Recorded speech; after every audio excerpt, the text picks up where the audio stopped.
Hello, my dear listeners. My name's Daphne, and today I'm going to tell you my story, the feral farm kids in the Irish countryside, which also is the reason that half of the town of Cork knows my mom. It starts with her, my wonderful mother, Elizabeth. She is in every way vibrantly alive. She goes to the grocery store just to give random strangers peanut butter coupons because she thinks that they might need them. She is constantly in charge of random haunted houses, even in months like April. She teaches yoga to old folks, but only through puppets. Laughter follows her everywhere she goes, which is why it was a jarring and upsetting experience when she was diagnosed with breast cancer. It seemed like somebody so alive should never have to worry about something like death. It was less surprising when she drew all over herself with marker so that the nurses would have something to talk about on their lunch break. And it was even less surprising when she beat the cancer. And for some reason, even less surprising when she declared to everybody she knew that she was going to celebrate by going to Ireland for a month. I went to visit her just for a week, and I expected to see the beautiful countryside and walk through gorgeous forests and have a mostly peaceful trip, which is where, of course, I was wrong. Immediately when I arrived, I was greeted by 5 identical shit-eating grins, 1 belonging to my mom, and 4 belonging to the feral farm children, or 4 children that my mom had all but adopted. My mom was staying in a guest house, which she decided she had to book, because it had the same name as the street that she lived on. The kids lived just up the road, and they'd been raised on a milk farm. That was obvious by the way that their clothes were always torn, always covered in something that you couldn't quite tell what it was, but you weren't sure you wanted to know. They started driving at the tender age of 7, and James, the only boy and youngest of the pack, was constantly getting in trouble for taking his car out, which made sense since he was only 11 now. All the kids played rugby, and they would show you at every chance they got by throwing their slightly small frames against your frame, no matter the size difference.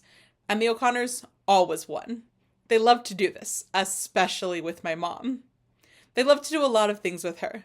They'd beg her to play truth or dare, or maybe she'd beg them. It was a little bit up in the air.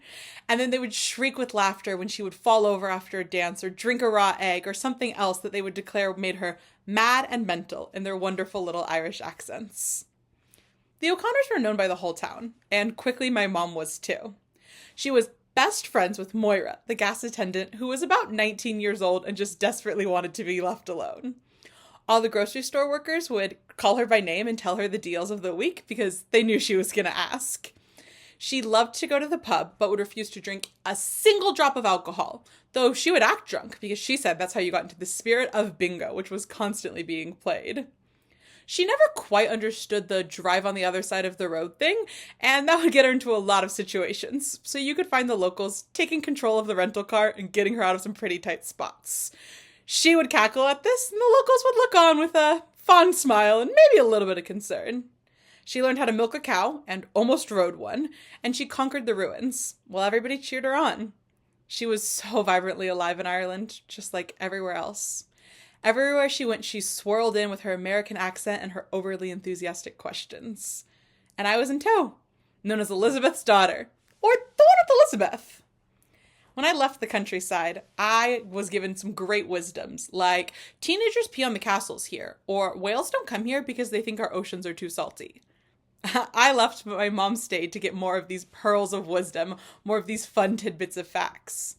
When she did depart, she left with a heavy heart and a reputation bigger than the size of Texas.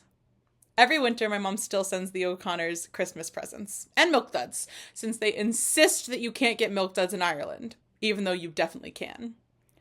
I like to think that down at the pub, someone goes, "Hey, remember Elizabeth, that fun American lady?"